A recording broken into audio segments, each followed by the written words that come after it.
What's up, guys? Welcome to Among the Fence. My name is Aaron, and if it's your first time seeing one of my videos, I'd like to welcome you to my channel where I do music reviews, mostly in the metal genre, and we could chill and talk about the things that we love or hate. And if you have anything you want me to review, new, old, album, EP, single, whatever, leave a comment below letting me know what it is, and I will let you know what I think about it. But for today's review, we're going to be checking out the new album, Wallflowers, by the band Jinjer.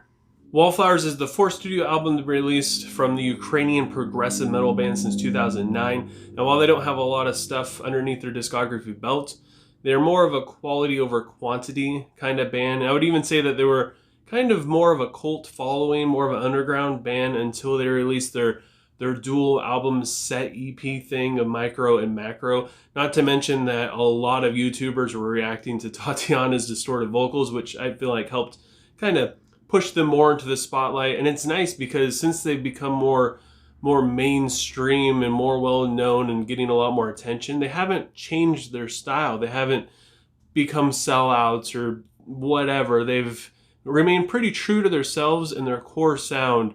And because of that, they just keep growing and growing in how good every single release they make is. Wallflowers jumps right into it with the first song, Call Me a Symbol, which has a very evil sounding riff that's eventually joined in with some blast beats, but none of this doesn't even touch the aggressiveness that Tatiana's vocals brings to the song. The chorus is huge and the tempo slows down quite a bit just before going into another blistering verse. There's beautiful cleans in the bridge that would honestly make you assume there's two different vocalists singing throughout this song. It's absolutely amazing, and the melodies are so phenomenal. Colossus continues the aggression with a little bit more of a dynamic sound. The vocals are angrier, if you could believe that's possible. The chorus goes between dirty and clean vocals, which gives it a slightly different melody style and a little bit different groove than what we're used to hearing. The drum work is top tier, which, I mean, throughout this entire album, the drum work is fantastic. And the music has some phenomenal death metal influences that you could really hear throughout the bridge.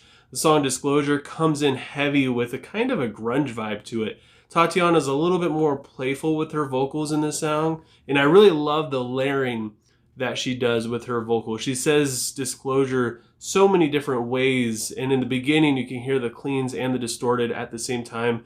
The second verse amps things up with a little bit more aggression, like some more growls and an ascending riff. The end of the bridge going into the breakdown, though, is just, it is pure freaking gold, and the hostility lasts throughout the rest of the song. I did a review on Vortex when it came out, and I feel like this song has tons of like Gojira influences, and you can even hear some Alice in Chains. Tatiana's vocals and drum work steal the show in this song, which led me to give it a 4.8 out of 5, and I still stick to that. Such a tremendous song. Wallflower was the other single to be released, and it starts out with a bassy intro and is joined in by some beautiful vocals and drums. The melody and the vocal cadence is kind of playful again, while the lyrics, they kind of come off as being comforting, but towards the end they start to reveal more of a menacing kind of vibe as the song goes on. And the vocals become more aggressive at the same time, forming into growls and just straight up dirty vocals, going in and out of the distorted vocals and cleans like it's practically nothing for Tatiana. I think this song might be about being afraid or having anxiety about leaving your house and going out and doing things, specifically after being quarantined for a certain amount of time.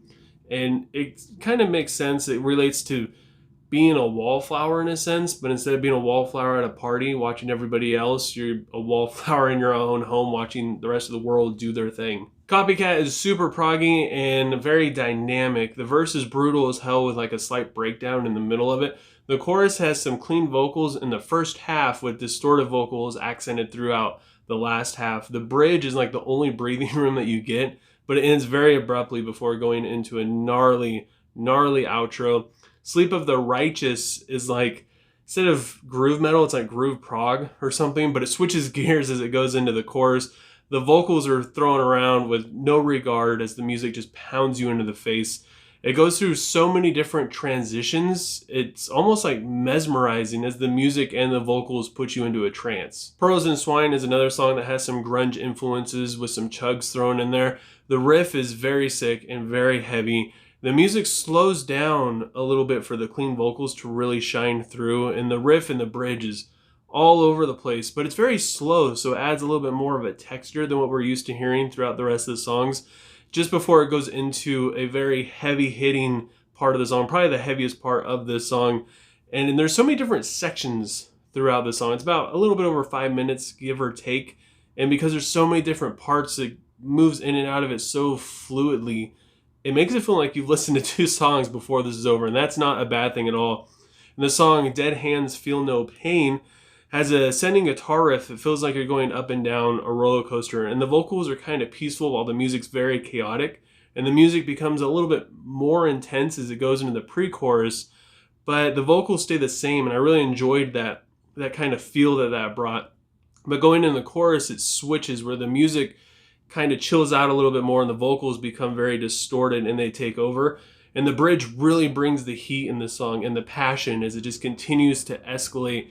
And I'd be daring to say that the breakdown and the outro in this song is probably the heaviest part of this entire album. The lyrics in As I Boil Ice fits the music very well. The progressive vibe in the verse is strong with some cool vocal effects. And I love how this song progresses. Instead of like ice being boiled, I feel like the listeners are like a frog in boiling water. If you put a frog in water and turn the heat up little by little, eventually it'll start boiling and the frog won't even notice it.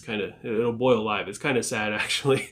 But I feel like that's how the listeners are, because you start out with a song that's very calm and gentle, and out of nowhere you're like, when the hell did this song become so freaking intense? And it's got fantastic riffs and it's just so heavy. And surprisingly, it ends just as calmly as it started. The closing track, Mediator, is very bouncy with gun-blazing drum work. It feels like the climax of this album for sure. Probably one of my favorite prog riffs that's in this entire album, and definitely my favorite clean vocal performance as well. There's a lot of openness to the song, a lot of places where there's no vocals and the instrumentation can really push through and you can hear that riff. It sounds so good. And the bridge has some blast beats thrown in there, put a little bit more emphasis on certain parts. And while this song starts out very dynamic and proggy, it ends in like a ball of fire. And I would say this is the perfect ending to a fantastic album. As I try and think of the pros and cons of this album does almost every single thing right. The only knock I had against it, if you can even call it that, was the predictability on some songs. You could kind of feel out where the vocal performance is going to go between clean and distorted vocals. Like as I was listening to a couple songs, even the first time, I was like, okay, the distorted vocals now, I bet you this next part's going to have cleans. Yep, it had cleans. And I bet you it's going to go clean and distorted in the next part. Yep, and it did that too. And that's only on a couple songs though. And it's not even, like I said, you can't even really call it a knock, because it's not a bad thing that you can predict how a song is going to go, especially when the performance is so fantastic. And that's like the only thing I can really think of that's not even good about this album. Everything else is just superb and it's top notch.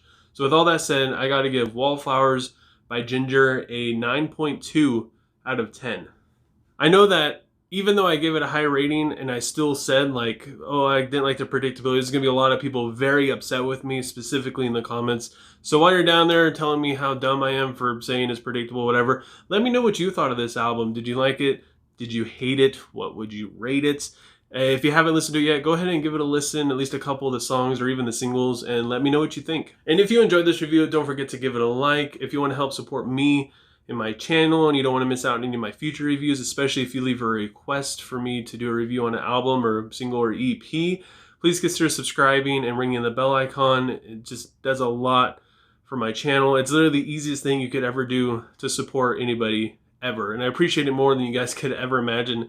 And I hope you all have a good rest of your day or night whenever you happen to be watching this. And I will talk to you guys next time.